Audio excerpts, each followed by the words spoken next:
Hamas, Houthi ও হিজবুল্লাহর পর সবশেষ ইরানের সঙ্গে ইসরায়েলের সংঘাতে জড়ানো নিয়ে মধ্যপ্রাচ্য জুড়ে অশান্ত পরিস্থিতি। ইস্যুগুলো নিয়ে প্রকাশ্যে কিংবা কৌশলে পরাশক্তিগুলো বিভিন্ন পক্ষে বিভক্ত। এবার ক্রমবর্ধমান উত্তেজনার মধ্যে হঠাৎই ইরানে বিরল এক সফরে উত্তর কোরিয়ার প্রতিনিধি দল। বুধবার দেশটির বৈদেশিক অর্থনৈতিক সম্পর্ক বিষয়ক মন্ত্রীর নেতৃত্বে একটি প্রতিনিধি দল তেহরানে যান।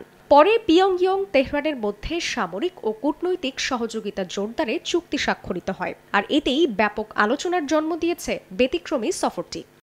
এক সফর নিয়ে আলোচনার রেশ না কাটতেই সামনে এলো নতুন খবর। বুধবার সেন্ট পিটার্সবার্গে ইরান ও রাশিয়ার নিরাপত্তা প্রধানের বৈঠক অনুষ্ঠিত হয়েছে। পশ্চিমাদের একতরফা প্রভাব কমানোর লক্ষ্যে দুদেশের উচ্চ পর্যায়ের প্রতিনিধিদের মধ্যে নিরাপত্তা বিষয়ক সমঝোতার স্মারক স্বাক্ষর হয়।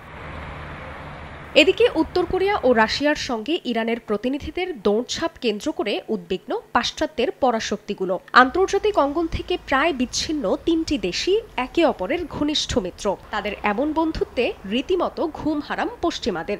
বিশেষ করে এ ইস্যুতে যুক্তরাষ্ট্র যেন চোখে সর্ষে ফুল দেখছে। ওয়াশিংটনের বিপরীতে তিন দেশ যেন শত্রুর শত্রু বন্ধু হয়ে গেল। এসব প্রতিরক্ষা সহযোগিতা এশিয়া এবং ইন্দো প্রশান্ত মহাসাগরীয় অঞ্চলকে আরও অস্থিতিশীল করতে পারে বলেও শঙ্কা ওয়াশিংটনের। মার্কিন বিরোধী দেশগুলোর মধ্যে এই বলয় ওয়াশিংটনের জন্য মারাত্মক হুমকি হিসেবে দেখছে বাইডেন প্রশাসন।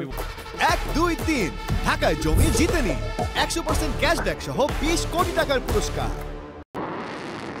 বিশ্লেষকরা বলছেন, তেহরান পিয়ংইয়ং এর সম্পর্কে সেতুবন্ধন হিসেবে কাজ করছে ব্যালিস্টিক ক্ষেপণাস্ত্র কর্মসূচি। অন্যদিকে ইরান এখন রাশিয়ার শীর্ষ সামরিক সহযোগী দেশ বলে মনে করে যুক্তরাষ্ট্র। এ অবস্থায় ইসরায়েলের সঙ্গে সংঘর্ষের পরিপ্রেক্ষিতে অস্ত্র সরবরাহ ইস্যুতে রাশিয়া ও উত্তর কোরিয়ার সঙ্গে ইরান সম্পর্ক সম্প্রসারণে আগ্রহী বলে মনে করা হচ্ছে।